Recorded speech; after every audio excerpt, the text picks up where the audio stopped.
নমস্কার বন্ধুরা, বাংলার ইনভেস্টর ইউটিউব চ্যানেলে আপনাদের সকলকে স্বাগত জানাই। চ্যানেলে প্রথমবার এসে থাকলে চ্যানেলটা অবশ্যই সাবস্ক্রাইব করে রাখবেন এবং তার সঙ্গে সঙ্গে পাশে থাকা বেল আইকনটা টিপে অল অবশ্যই সিলেক্ট করে রাখবেন। আজকে যদি নিফটি দেখেন, দেখতে পাচ্ছেন একই রেঞ্জের মধ্যে ঘোরাঘুরি করেছে, 0.30 পয়েন্ট বেড়ে বন্ধ হয়েছে, পার্সেন্ট নয়। আর এটা তো এর আগের দিনেই কভার করেছিলাম। এই যে সেবি জেন স্ট্রিটের ওপর এই ব্যান লাগিয়ে দিয়েছে, সেই কারণে ইন্ডিয়ান মার্কেটে এই যে ট্রেডিং ভলিউম বা লিকুইডিটি সেটা অনেকটাই কমে যাবে, যেই কারণে কিন্তু মার্কেট একই রেঞ্জের মধ্যে ঘোরাঘুরি করতে পারে। এইখানে যদি নিফটির চার্ট প্যাটার্নও দেখেন, দেখে আপনার মনে হতেই পারে যে আজকে নিফটি অনেকটা উঠেছে, অনেকটা পড়েছে। কিন্তু যদি রেঞ্জ দেখেন, এইখানে দেখতে পাচ্ছেন আজকের দিনের যে হাই সেটা 25,489.80 এবং আজকের যে লো সেটা 25,407.25। মানে আজকের দিনে মাত্র এই 80 পয়েন্টের মধ্যে নিফটি ঘোরাঘুরি করেছে। এরপর যদি ওভারঅল মার্কেট দেখি, আজকে দেখতে পাচ্ছেন টোটাল 3,060খানা স্টক ট্রেড হয়েছে, যাদের মধ্যে পড়া শেয়ারের সংখ্যা 1795 এবং বেড়েছে 1154।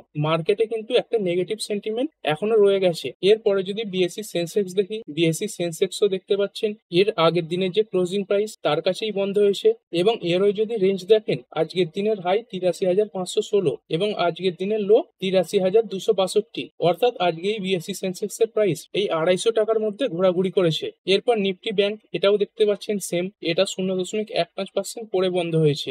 এরপর যদি নিফটি নেক্সট 50 দেখি, এটা 0.17% বেড়েছে। তারপর নিফটি ব্যাংক, এটা পড়েছে 0.15%। ফাইন্যান্সিয়াল সার্ভিসেস, এটা 0.12% পড়েছে। মিড ক্যাপ সিলেক্ট করেছে 0.13%। তারপর 100, 200, 500 এইগুলো দেখতে পাচ্ছেন একদম বর্ডারেই বন্ধ হয়েছে। তারপর যে মিড ক্যাপ 50, 100 রয়েছে এইগুলোও সামান্য পড়ে বন্ধ হয়েছে। তারপর এই স্মল ক্যাপ 50, এটা 0.41% পড়েছে এবং স্মল ক্যাপ 250 এটা 0.20% পড়েছে। এরপর যদি সেক্টর ওয়াইজ দেখি, নিফটি অটো, এটা 0.15% পড়েছে। তারপর ফাইন্যান্সিয়াল সার্ভিসেস, এটা পড়েছে 0.09%। তবে নিফটি এফএমসিজি, এইটা দেখতে পাচ্ছেন আজকের দিনে ভালো পারফর্ম করেছে, প্রায় 1.61% বেড়েছে। এই যে এত ভালো মনসুন বা বৃষ্টি হচ্ছে, তার কারণের জন্যই কিন্তু এই যে এফএমসিজি সেক্টর সেখানেই পজিটিভ মোমেন্টাম তৈরি হয়েছে। তারপর যদি দেখেন নিফটি আইটি, এটা 0.76% পড়েছে। মিডিয়া পড়েছে 1%-এর উপরে। মেটাল 0.61%। তারপর ফার্মা পড়েছে 0.09% এবং পিএসইউ ব্যাংক, এটা 0.16% পড়েছে। দেখতেই পাচ্ছেন আজকের দিনে যে দুটো বড় মুভার, তার মধ্যে একটা হচ্ছে নিফটি এফএমসিজি, যেটা উপরের দিকে 1.68% বেড়েছে, আর যেটা বেশি পড়েছে সেটা হচ্ছে নিফটি মিডিয়া, 1.03%। কিন্তু যদি দেখেন এই যে দুটো সেক্টর, এদের কিন্তু নিফটিতে সেরকম কন্ট্রিবিউট নেই। আর নিফটিতে যদি এই এফএমসিজি বলুন বা মিডিয়া বলুন, এদের কন্ট্রিবিউশন বেশি থাকতো, তাহলে কিন্তু মার্কেট আজকে একটা বড় মুভ দেখাতে পারতো। এইখানে দেখতেই পাচ্ছেন এই যে নিফটির মধ্যে এই যে এফএমসিজি বা ফাস্ট মুভিং কনজিউমার গুডস, এর যে ওয়েটেজ সেটা 6.50% এবং যদি দেখেন মিডিয়া, এরও যে পার্সেন্টেজ সেটা খুবই কম। আর এই কম পার্সেন্টেজ নিফটিকে ওপর দিকে বা নিচে নিয়ে যাওয়ার ক্ষমতা রাখে না। এরপর যদি ইউএস এর মার্কেট দেখি, তো আগেই বলেছিলাম ডাউ জোন্স যে বৃহস্পতিবার বন্ধ হয়েছে, তার যে প্রভাব সেটা শুক্রবার দিন আমাদের ইন্ডিয়ান মার্কেটে পড়ে গেছে। তো ডাউ জোন্সের যে বৃহস্পতিবারের দিনের বৃদ্ধি সেটা কিন্তু সোমবার দিন মার্কেটে পড়বে না। এবং যদি দেখেন মার্কেট চলাকালীন এই যে ডাউ জোন্সের ফিউচার্স, সেটাও কিন্তু একদম বর্ডারে চলছে, এখান থেকেও সেরকম কোনো জোশ দেখতে পাওয়া যাচ্ছে না। এবং যদি নাসড্যাকের ফিউচার্স দেখেন, এটা 0.37% নিচুতে ট্রেড করছে। এরপর একবার গ্লোবাল মার্কেট দেখে নেবো। ড্যাক্স দেখতে পাচ্ছেন 0.75% বাড়া রয়েছে। ফুটসি, এইটা 0.08%, মানে এটা বর্ডারে চলছে। তারপর যদি দেখেন ক্যাক 40, এটা 0.17% বাড়া। ইউরোস্টক্স 0.5%-এর কাছাকাছি বেড়েছে। তারপর যদি জাপানের মার্কেট দেখেন, নিক্কেই 225, এটা 0.56% পড়েছে। সাংহাই, এটা একদম বর্ডারে চলছে। তারপর যদি হ্যাংসেং দেখেন, এটা 0.12% পড়া। এবং কোস্পিড মার্কেট যদি দেখেন, তাহলে 0.17% বাড়া রয়েছে। মানে বেশিরভাগ গ্লোবাল মার্কেটেও সেরকম কিন্তু বড় কোনো উত্থান পতন আজকের দিনে লক্ষ্য করা যায়নি। আর এই ইন্ডিয়ান মার্কেট, এই যে জেন স্ট্রিট কেলেঙ্কারি, সেই কারণের জন্য যে কম ট্রেডিং ভলিউম তৈরি হবে, তার কারণে 1 থেকে 2 সপ্তাহ এরকম প্রেসারে থাকতে পারে। এছাড়া যদি দেখেন এই যে ইন্ডিয়া এবং ইউএস এর মধ্যে ট্রেড ডিল নিয়ে কথাবার্তা চলছে, সেটা যদি কমপ্লিট হয় তাহলে কিন্তু একটা বড় মুভ আসতে পারে। আর এটা দেখতেই পাচ্ছেন, এটা গতকালের নিউজ, তো এটাই আশা করা হচ্ছে যে আগামী 24 ঘন্টার মধ্যে এই ইন্ডিয়া এবং ইউএস এর যে ট্রেড ডিল সেটা কমপ্লিট হতে পারে। আর এই ইন্ডিয়া এবং ইউএস এদের মধ্যে যে ট্রেড ডিল সেটা যদি কমপ্লিট হয়ে যায়, তাহলে ইন্ডিয়ান মার্কেটের কিছু সেক্টর, যেমন এই আইটি সেক্টর, তারপর যদি দেখেন এই ফার্মা সেক্টর এবং অটো সেক্টর, এইগুলো ভালো পারফর্ম করবে এবং সেইগুলো যদি ভালো পারফর্ম করে তাহলে ইন্ডিয়ান মার্কেট ওপর দিকে যাওয়ার একটা বড় সম্ভাবনা রয়েছে। কারণ যদি দেখেন এই নিফটিতে এই ফার্মা বলুন, তারপরে এই অটো সেক্টর এবং আইটি সেক্টর এদের কিন্তু বড় পরিমাণে কন্ট্রিবিউটর রয়েছে। এইখানে দেখতেই পাচ্ছেন আইটি সেক্টরের 11.21% কন্ট্রিবিউশন রয়েছে। তারপর যে অটোমোবাইল বা গাড়ির সেক্টর তার রয়েছে 7.03%। এবং যদি দেখেন এই যে হেলথ কেয়ার তার যে কন্ট্রিবিউশন সেটা রয়েছে 3.60%। তো এই সেক্টরগুলো যদি ভালো করে তাহলে এমনি নিফটি ভালো পারফর্ম করবে। এরপর যদি দেখি ডিফেন্স সেক্টর, এই ডিফেন্স সেক্টরের জন্য ভালো খবর আসছে, কিন্তু যদি দেখেন এই ইন্ডিয়া এবং পাকিস্তান কনফ্লিক্টের পর এই যে ডিফেন্স সেক্টর গুলো প্রায় 50-60%-এর কাছাকাছি বেড়ে গিয়েছিল, সেই কারণের জন্য এতে লাগাতার প্রফিট বুকিংও হচ্ছে।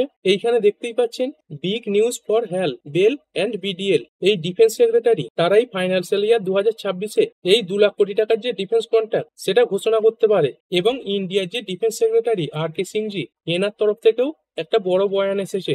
এইখানে দেখতেই পাচ্ছেন ইন্ডিয়ার ডিফেন্স সেক্রেটারি তিনি বলেছেন এই যে ডিফেন্সের এক্সপেন্ডিচার বা ডিফেন্সের খরচা সেটা কিন্তু ইন্ডিয়ার যে টোটাল জিডিপি তার 2.5% পর্যন্ত নিয়ে যেতে চান। আর বর্তমানে এই যে ডিফেন্স এক্সপেন্ডিচার সেইটা রয়েছে ভারতের জিডিপির 1.9%। এবং যদি দেখেন এই যে আইসিআইসিআই সিকিউরিটি রয়েছে তারা এটাই আশা করছে হ্যাল বেল এবং এদের সঙ্গে আরো 4টে কোম্পানি 15% হারে এই যে রেভিনিউ গ্রোথ সেটা দেখাতে পারে। তবে যদি দেখেন এই যে নিউজের প্রভাব সেইগুলো কিন্তু লং টার্মে পড়ে। তো আপনি যদি ভাবেন আপনার পোর্টফোলিওতে এই নিউজ আসার পরেই আপনার শেয়ারগুলো বড় জাম দেখাবে তাহলে কিন্তু ভুল হবে। কারণ দেখুন এই যে বড় বড় ব্রোকার গুলো টার্গেট দেয় এরা কিন্তু লং টার্মের টার্গেট দেয়, 6 মাস 1 বছর এরকম টার্গেট দেয়। এবং এই যে নিউজগুলো আসছে সেগুলোও কিন্তু আজকালের কথা বলছে না, এই যে ফাইন্যান্সিয়াল ইয়ার চলছে বা পরবর্তী ফাইন্যান্সিয়াল ইয়ার গুলো আসবে সেইগুলোর কথাই কিন্তু বলা হচ্ছে। আর এই কারণেই দেখতে পাচ্ছেন এই যে হিন্দুস্তান এরোনটিক্স এটা শুরুর দিকে অনেকটাই পড়ে গিয়েছিল এবং তারপর এই খবর আসার পরেই এইখান থেকে যদি দেখেন প্রায় 1%-এর কাছাকাছি রিকভারও করে ফেলেছে। তারপর যদি দেখেন কোচিন শিপইয়ার্ড এইটাও শুরু থেকে প্রায় 1.36% পর্যন্ত পড়ে গিয়েছিল, তারপরে দেখতে পাচ্ছেন অনেকটাই রিকভার করে গেছে, দিনের শেষে মাত্র 0.15% পড়ে বন্ধ হয়েছে। তবে যদি দেখেন আজকে ইন্ডিয়ান মার্কেটে বেশিরভাগ ডিফেন্স স্টকই কিন্তু খারাপ পারফর্ম করেছে। এইখানে যদি লিস্টেও দেখেন দেখতে পাচ্ছেন অ্যাপেলো মাইক্রো সিস্টেম এটা 3%-এর উপরে পড়েছে, তারপরে অ্যাস্ট্রা মাইক্রো এটা পড়েছে 3.81%, বিডিএল এটা প্রায় 2%-এর কাছাকাছি পড়েছে, তারপর বেল এটা 2.41% পড়েছে, ভারত ফোর্জ পড়েছে 0.78%, তারপর কোচিন শিপইয়ার্ড এটা 0.22% পড়েছে, ডাটা প্যাটার্ন পড়েছে 0.93%, তারপরে এই জিআরএসি এটা পড়েছে 2.92%, আইডিয়া ফোর্স টেকনোলজি এটা 1.79% পড়েছে। এবং এরই মধ্যে একটি কোম্পানি দেখতে পাচ্ছেন এই যে ডিসিএক্স সিস্টেম এটা প্রায় 3%-এর কাছাকাছি বেড়েছে। তো এই কোম্পানিটা কি কারণে বেড়েছে সেটা চলুন একটু দেখে নিই। এইখানে যদি দেখেন এই কোম্পানিটা গভর্নমেন্ট অফ ইন্ডিয়ার তরফ থেকে একটা ইন্ডাস্ট্রিয়াল লাইসেন্স পেয়েছে। আর যেই লাইসেন্সের মাধ্যমে এই কোম্পানিটা এই যে র্যাডার সিস্টেম হয় এবং ইডব্লিউ সিস্টেম হয় সেগুলো প্রোডাকশন করবে, অ্যাসেম্বলি করবে এবং টেস্ট করবে।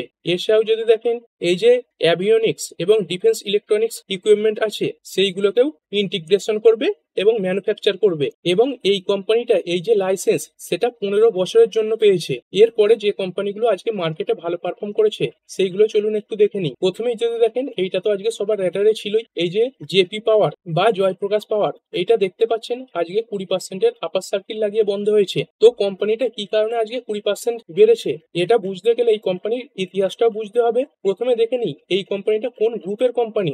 এইখানে দেখতে পাচ্ছেন এই কোম্পানিটা জয়প্রকাশ অ্যাসোসিয়েটেড লিমিটেড বা যেটা জেপি গ্রুপ নামে পরিচিত সেই গ্রুপের কোম্পানি। এবং এই গ্রুপের মধ্যে যদি দেখেন অনেকগুলো কোম্পানি রয়েছে, এই যে জেপি ইঞ্জিনিয়ারিং, তারপর কনস্ট্রাকশন, তারপর যে power, fertilisers, hospitality, health care, real estate, expressway এবং আইটি। আর যদি দেখেন এই কোম্পানিটার উপর একটা ইনসলভেন্সি কেস চলছিল, কারণ এই কোম্পানিটা ব্যাংকরাপ্ট হয়ে গেছে। মানে যেসব বড় বড় লেনদার এদের টাকা ধার দিয়েছে এই কোম্পানিটা তাদের সেই টাকা ফেরত দিতে পারেনি। এবং যদি দেখেন সেই যে টাকার পরিমাণ সেটা অনেকটাই বেশি। তো সেই কারণেই যে কোম্পানিগুলো বা যে ব্যাংকগুলো এদের টাকা দিয়েছিল তারা কিন্তু এর বিরুদ্ধে একটা ইনসলভেন্সি কেস করেছিল এবং যে ল ট্রাইব্যুনাল তারা কিন্তু সেই কেসটাকে অ্যাকসেপ্টও করে নিয়েছে। আর কোম্পানি যখন এই ইনসলভেন্সি কেসের মধ্যে চলে তখন কিন্তু সেই কোম্পানিকে সুযোগ দেওয়া হয় সেই কোম্পানিটা অন্যান্য যে বড় কোম্পানি রয়েছে তাদের কাছে কিন্তু নিজেকে বিক্রি করতে পারে। দেখতেই পাচ্ছেন এই কোম্পানির যে ক্রেডিটর বা লেনদার তারাই কোম্পানির থেকে প্রায় 57,185 কোটি টাকা ক্লেমও করেছে। আর এই ইনসলভেন্সি প্রসেসে বড় বড় কিছু কোম্পানি বিড লাগিয়েছিল। এইখানে দেখতে পাচ্ছেন এই আদানি এন্টারপ্রাইজ রয়েছে, তারপর বেদান্ত গ্রুপ, তারপর যে ডালমিয়া ভারত সিমেন্ট, তারপর এই জিন্দাল পাওয়ার এবং পিএনসি ইনফ্রা ইনফ্রাটেক, এই 5টা কোম্পানি এই বিডে এগিয়েছিল এবং তারও মধ্যে যদি দেখেন সব থেকে বেশি এগিয়েছিল এই ডালমিয়া এবং আদানি, এই দুটো গ্রুপ। আর আজকে একটা রিপোর্টের মাধ্যমে বেরিয়েছে আদানি সম্ভবত এই যে বিড সেটা জিতে যেতে পারে। আর এটা তো জানেন আদানি গ্রুপ একটা কত বড় নাম, আর এই গ্রুপের নাম আসার কারণেই এই যে জেপি পাওয়ারের শেয়ারটা আজকের দিনে 20%-এর আপার সার্কিল লাগিয়েছে। এরপরে পিসি জুয়েলার্স লিমিটেড, এইটা 5 দিনে দেখতে পাচ্ছেন 50%-এর কাছাকাছি বেড়েছে এবং একদিনেও যদি দেখেন 10%-এর উপরে বেড়েছে। কোম্পানি যে তাদের বিজনেস আপডেট দিয়েছে সেখানে কোম্পানি যে Q1-এর রেভিনিউ সেটা 80% পর্যন্ত বেড়েছে, আর এই কারণেই স্টকটা এত ভালো পারফর্ম করছে। এরপরে এই রতন ইন্ডিয়া গ্রুপের কোম্পানি রতন ইন্ডিয়া পাওয়ার, এটা 8.5%-এর কাছাকাছি বেড়েছে। তারপর রতন ইন্ডিয়া এন্টারপ্রাইজ, এটা 3.5%-এর কাছাকাছি বেড়েছে। এবং যদি দেখেন এই একটি নতুন কোম্পানি যেটা কিছুদিন আগেই মার্কেটে লিস্ট হয়েছে, এই KRN heat exchanger and refrigeration limited, এই স্টকটা দেখতে পাচ্ছেন 14.24% বেড়েছে। তো এই কোম্পানিটা কি কাজ করে থাকে, কোম্পানির নামের মধ্যেই দেখতে পাচ্ছেন এই যে heat exchanger and refrigeration limited এইটা লেখা আছে, মানে কোম্পানিটা এই যে রেফ্রিজারেটর তারপর যে এসি হয় এদের কিছু বিশেষ কম্পোনেন্ট তৈরি করে থাকে। এখানে দেখতে পাচ্ছেন এই ধরনের যে পাইপগুলো হয়, এই তামার পাইপ যেইগুলো বিভিন্ন বড় বড় ইলেকট্রিক প্রোডাক্টে এই তাপমাত্রা নিয়ন্ত্রণের জন্য ব্যবহার করা হয়, এই ধরনের যে কয়েলগুলো এই কোম্পানিটা তৈরি করে থাকে। এরপরে জেজি কেমিক্যালস লিমিটেড, এটা প্রায় 12.5%-এর কাছাকাছি বেড়েছে। তারপর যদি দেখেন গোদরেজ কনজিউমার প্রোডাক্ট লিমিটেড, এইটা 6.39% বেড়েছে। তো এই গোদরেজ কনজিউমার তাদের যে বিজনেস আপডেট সেটা সামনে রেখেছে। এই কোম্পানি অনুমান করছে এই ফাইন্যান্সিয়াল ইয়ার 2026-এ তারা একটা হাই সিঙ্গেল ডিজিট গ্রোথ দেখাবে, আর কোম্পানির এই অনুমানের পরেই এই শেয়ারটা আজকের দিনে ভালো পারফর্ম করেছে। এরপরে shipping corporation of India limited, এইটা প্রায় 3.25%-এর কাছাকাছি বেড়েছে। তো যদি দেখেন এই কোম্পানিটা একটা মৌ চুক্তি সাইন করেছে। এইখানে দেখতেই পাচ্ছেন এই যে কোম্পানিটা রয়েছে এরা দুটো সেকেন্ড হ্যান্ড ভেরি লার্জ এই যে গ্যাস ক্যারিয়ার সেইগুলো অ্যাকুইজিশন করতে চলেছে। এরপর বিএলএস ইন্টারন্যাশনাল সার্ভিসেস লিমিটেড, এইটা প্রায় 4%-এর কাছাকাছি বেড়েছে। তারপর যদি দেখেন ডাবর ইন্ডিয়া লিমিটেড, এইটা 3.5%-এর কাছাকাছি বেড়েছে। আর এই ডাবর ইন্ডিয়া এই কোম্পানিটা তাদের যে Q1-এর বিজনেস আপডেট সেটা সামনে রেখেছে। এইখানে দেখতে পাচ্ছেন কোম্পানি আশা করছে এই কোম্পানির যে home and personal care brand রয়েছে, যেমন এই ডাবর রেড টুথপেস্ট, তারপর ওডোনিল, ওডোমোস, তারপর গুলাবাড়ি, এইগুলো স্ট্রং গ্রোথ দেখাতে পারে। এবং যদি দেখেন এই কোম্পানির যে হেলথ কেয়ার ব্র্যান্ড রয়েছে, যেমন ডাবর হানি, তারপর হজমোলা, তারপর ডাবর হনিটাস, তারপর ডাবর হেলথ জুস, এইগুলো একটা বড় ধরনের এই যে ডবল ডিজিট গ্রোথ সেটা দেখাতে পারে। এবং কোম্পানি আশা করছে এদের যে একটি ব্র্যান্ড রয়েছে ডাবর হনিটাস, এইটা 40% পর্যন্ত গ্রোথ দেখাতে পারে। এরপরে যদি দেখেন মেট্রোপলিস হেলথ কেয়ার লিমিটেড, এইটা 5.21% বেড়েছে। তো এর পেছনে কি কারণ রয়েছে, এখানে দেখতে পাচ্ছেন একটি ব্রোকার এই যে এমকে, এরা কোম্পানির যে টার্গেট প্রাইস সেটা বাড়িয়ে দিয়েছে। কোম্পানির যদি দাম দেখেন এই আজকের দিনে 93 টাকা বাড়ার পর চলছে 1867 টাকায়, মানে এই যে রিপোর্ট আসার আগে এই কোম্পানিটা 1800 টাকার নিচে ট্রেড করছিল। এবং এই যে এমকে এরা এর টার্গেট প্রাইস সেটা বাড়িয়ে করেছে 2050। আর এটা দেখে ভাববেন না যে কোম্পানিটা আজকালের মধ্যেই 2050-এ চলে যাবে। এইখানে দেখতে পাচ্ছেন এরা যে সময়সীমা সেটাও কিন্তু দিয়েছে। এই যে এমকে এরা আশা করছে পরবর্তী 12 মাস বা 1 বছরের মধ্যে এই দাম 2050-এ যাবে। এরপরে একমে সোলার হোল্ডিং লিমিটেড, এই স্টকটা তো শুরুর দিকে প্রায় 6-7%-এর কাছাকাছি বেড়েছিল। তারপর যদি দেখেন আস্তে আস্তে অনেকটাই প্রফিট বুকিং হয়ে গেছে এবং দিনের শেষে 1.37% বেড়ে বন্ধ হয়েছে। কোম্পানিটা একটি বড় অর্ডার পেয়েছে। এইখানে দেখতে পাচ্ছেন এই কোম্পানিটা 3.1 গিগাওয়াট ব্যাটারি এনার্জি স্টোরেজ তৈরি করার জন্য অর্ডার পেয়েছে। তো এই ব্যাটারি এনার্জি স্টোরেজ এটা কি, এই কোম্পানিটা কি কাজ করে থাকে, এই কোম্পানিটা সোলার যে সিস্টেম সেগুলো তৈরি করে থাকে। তো এই সোলারের মাধ্যমে যে এনার্জি গুলো তৈরি হয় সেগুলো তো স্টোরেজও করতে হয়, সেই যে স্টোরেজের সিস্টেমটা সেটাই হচ্ছে এই ব্যাটারি এনার্জি স্টোরেজ সিস্টেম। আর এই কোম্পানিটা এইটা তৈরির জন্যই একটা বড় অর্ডার পেয়েছে। এরপরে যদি দেখি নুভামা ওয়েলথ ম্যানেজমেন্ট লিমিটেড, এইটা তো আজকের দিনে 3.27% বেড়েছে। তবে যদি দেখেন শুক্রবার দিন এই স্টকটা প্রায় 11%-এর কাছাকাছি পড়েছিল। তো এর পেছনে কি কারণ ছিল, এই যে জেন স্ট্রিটের সঙ্গে একটা ঝামেলা তৈরি হয়েছে, তো সেটার ব্যাপারেই বিভিন্ন যে নিউজ পেপার গুলো সেইগুলো এই নুভামা ওয়েলথের যে নাম সেটা জড়িয়ে দিয়েছিল। সেই কারণের জন্য স্টকটা 11%-এর কাছাকাছি পড়েছিল। এবং তারপরে এই যে নুভামা ওয়েলথ এরাও কিন্তু ক্ল্যারিফিকেশন দেয় যে এই ব্যাপারটার সঙ্গে তাদের কোনো যোগাযোগ নেই, তো সেই কারণের জন্য স্টকটা আজকের দিনে কিছুটা রিকভার করেছে। এরপরে বালাজি অ্যামাইন্স লিমিটেড এইটা 6.76% বেড়েছে। তারপর যদি দেখেন এই অ্যালকাইল অ্যামাইন্স এটা 4.13% বেড়েছে। তো এর পেছনে কি কারণ রয়েছে দেখতেই পাচ্ছেন, আমাদের ইন্ডিয়ান গভর্নমেন্ট বিদেশ থেকে যে বিভিন্ন ধরনের কেমিক্যালস গুলো ইন্ডিয়াতে আসছে তাদের ওপর অ্যান্টি ডাম্পিং ডিউটি বসিয়ে দিচ্ছে, যার কারণে বিদেশ থেকে আসা কেমিক্যাল গুলো ইন্ডিয়াতে আর আগের মতো সস্তা দামে বিক্রি হবে না। এই বিদেশ থেকে আসা কেমিক্যাল গুলোর দাম ইন্ডিয়ান মার্কেটে যে তৈরি কেমিক্যাল গুলোর দাম তার দামের কাছাকাছি চলে যাবে বা বেশি হয়ে যেতে পারে। এবং এই জিনিসটাকে মাথায় রেখেই এই যে কেমিক্যাল সেক্টরে কাজ করা কোম্পানিগুলো ভালো পারফর্ম করছে। এরপরে কোন স্টক গুলো পড়লো সেগুলো একটু দেখে নেব। দেখতে পাচ্ছেন দীপক ফার্টিলাইজার্স এটা 5.5% উপরে পড়েছে। তারপর যদি দেখেন এই পিআই ইন্ডাস্ট্রিজ লিমিটেড এটা 1.15% পড়েছে। তারপর এই যে রাষ্ট্রীয় কেমিক্যাল অ্যান্ড ফার্টিলাইজার্স এটা 1.35% পড়েছে। এবং যদি দেখেন ন্যাশনাল ফার্টিলাইজার্স লিমিটেড এটা 1.04% পড়েছে।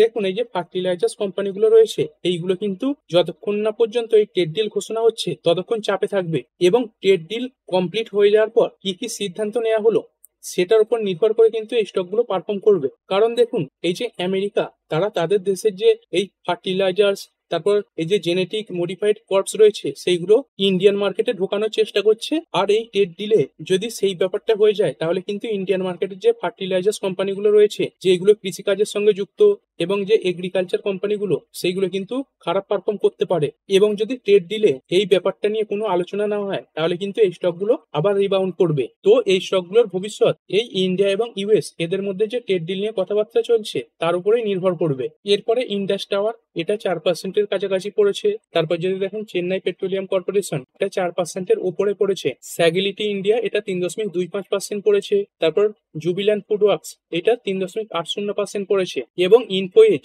বা নগরি এটা 3.73% পড়েছে। এবং যদি দেখি এই যে ইনফো এজ এরা তাদের যে বিজনেস আপডেট দিয়েছে সেটা নিয়ে কিন্তু ইনভেস্টররা খুশি নয়। কোম্পানির যে বিজনেস সেটা যদি দেখেন সেটা কিন্তু ইয়ার অন ইয়ার 11% বেড়েছে, কিন্তু এই যে ওর জব পোর্টাল বিজনেস এতে কিন্তু এই যে গ্রোথ সেটা স্লো দেখা যাচ্ছে এবং এই যে কম্পিটিশন সেটাও বাড়ছে। আর এই কারণেই মাত্রই 11.23% গ্রোথ নিয়ে এই যে ইনভেস্টররা তারা খুশি হতে পারেনি এবং স্টকটাতে আজকে সেলিং প্রেসার দেখা গেছে। এরপরে এন্ডিউরেন্স টেক এটা 5%-এর লোয়ার সার্কিল লাগিয়েছে।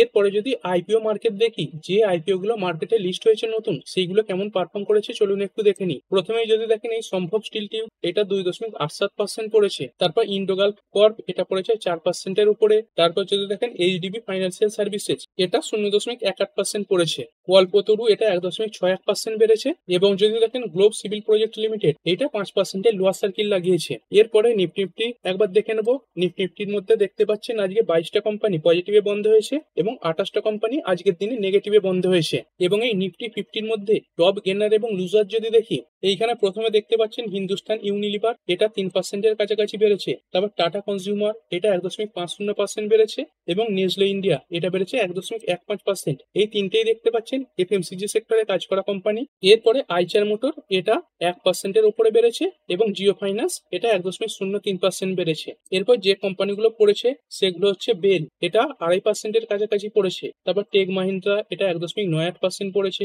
তারপর ওএনজিসি এটা পড়েছে 1.57%। আল্ট্রাটেক সিমেন্ট এটা 1.20% পড়েছে। এবং যদি দেখি মারুতি এটা 1.10% পড়েছে। তো ঠিক আছে বন্ধুরা, আশা করছি ভিডিওটা আপনাদের ভালো লেগেছে। আপনি চাইলে এটাকে লাইক এবং শেয়ার করতে পারেন। আর শেয়ার মার্কেট সংক্রান্ত ডেইলি নিউজ আপডেট পেতে চ্যানেলটা সাবস্ক্রাইব করে রাখবেন এবং পাশে থাকা বেল আইকনটি টিপে অল অবশ্যই সিলেক্ট করে রাখবেন, যাতে পরবর্তী ভিডিওর নোটিফিকেশন আপনার কাছে সময় মতো পৌঁছে যায়। আর হ্যাঁ, ভিডিওটি শুধুমাত্র ইনফরমেশন এবং এডুকেশনাল পারপাসের জন্য বানানো হয়েছে। আমি সেবি রেজিস্টার্ড নই, তাই কোনো প্রকার শেয়ারে কোনো প্রকার বাই, সেল, হোল্ড বা অ্যাভারেজ করার কোনো সিদ্ধান্ত নেওয়ার আগে আপনার যে ফাইন্যান্সিয়াল অ্যাডভাইজার আছে তার সঙ্গে অবশ্যই আলোচনা করবেন। দেখা হচ্ছে পরের ভিডিওতে। ধন্যবাদ।